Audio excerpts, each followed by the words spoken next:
ঋতুরানী শরতের আগমনে সবুজের ছোঁয়ায় সেজেছে প্রকৃতি। বর্ষা শেষে কাশফুল আর সাদা মেঘের শুভ্রতায় শরতের প্রকৃতি হয়ে উঠেছে মোহমীয়।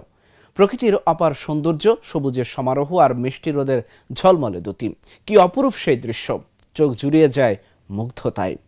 মেহেরপুর থেকে রাব্বি আহমেদের পাঠানো তথ্যচিত্রে ডেস্ক রিপোর্ট।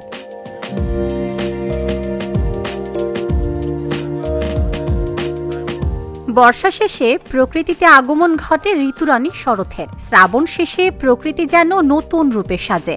আকাশের উজ্জ্বল নীলিমার প্রান্ত ছুঁয়ে পেঁজা তুলোর মতো উড়ে যায় মেঘ। নদীর ধার আর উলুবনে উকি দেয় সাদা কাশফুল। শরৎকালের প্রকৃতিতে এ যেন এক অনন্য রূপ।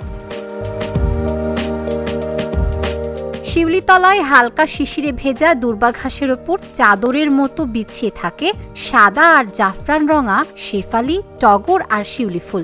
গাছে গাছে নানা রঙের ফুল আর বিলে শাপলার সমারোহ। সকালে শিশির ভেজা ফসলের মাঠে পাকা ধানের ডগায় সোনালি রোদ গলে পড়ে। কেন যেন সারাদিন মনে হয় যে শরৎকাল কখন আসবে। বৃষ্টি সেনা, সেই বৃষ্টিগুলো শেষ হওয়ার সাথে সাথে বাংলাদেশে একটা ঋতু আসে, সেই ঋতুটা হচ্ছে শরৎকাল। মেঘ বৃষ্টির খেলা, সাথে গরমের একটু আভাস আর শীতের আভাস চলে আসাকে বলতে আমরা শরৎ ঋতু বুঝি। ধান ক্ষেতের পাতায় শিশির বিন্দু জানান দেয় শীত আসছে।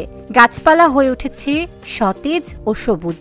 শরৎকালের কাশফুলের দোলায় আন্দোলিত হয় সকলের মন। আসলে শরৎকালের সৌন্দর্য হচ্ছে কাশফুল। এই কাশফুলটা প্রতি বছরই হয়, এখানে দেখতে আসি, ভালো লাগে। এই জন্য ফ্যামিলি নিয়ে ঘুরতে এসেছি, ওরাও এনজয় করছে, আমরাও এনজয় করছি। শরৎকাল মানেই কাশফুল, আর মেহেরপুরের কাশফুল বলতে আমরা এগুলাই বুঝি যে ভৈরব নদীর তীরে এরকম সাদা সাদা কাশফুল, সবুজ বিরহের মধ্যে জিনিসটা মানে খুবই অত্যন্ত একটা মনোমুগ্ধকর একটা বিষয়। আর প্রতি বছরই এগুলো হচ্ছে আমরা দেখতে আসি। প্রকৃতি ও পরিবেশের আসল রূপ দেখা যায় শরৎকালে, বললেন এই পরিবেশবিদ। জলবায়ুগত দিক থেকে দেখা যায় যে আমরা আবার আগের চেয়ে ওটা হলেও অনেকটাই পুরনো অবস্থায় ফিরে যাচ্ছি। গাছপালা এখনো পুরা সবুজ।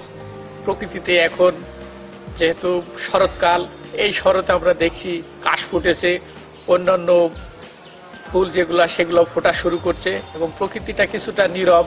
আস্তে আস্তে মনে হচ্ছে সে তার পুরাতন অভাবে ফিরে যাচ্ছে এবং এর পরবর্তীতেই হয়তো শীতের আমেজ আর কিছুদিন পর হয়তো শুরু হবে ধীরে ধীরে। তাই তো কবি বলেছেন, শরৎ তোমার অরুণ আলোর অঞ্জলি, ছড়িয়ে গেল ছাপিয়ে মোহন আঙ্গুলি। Dhaka journal, news desk.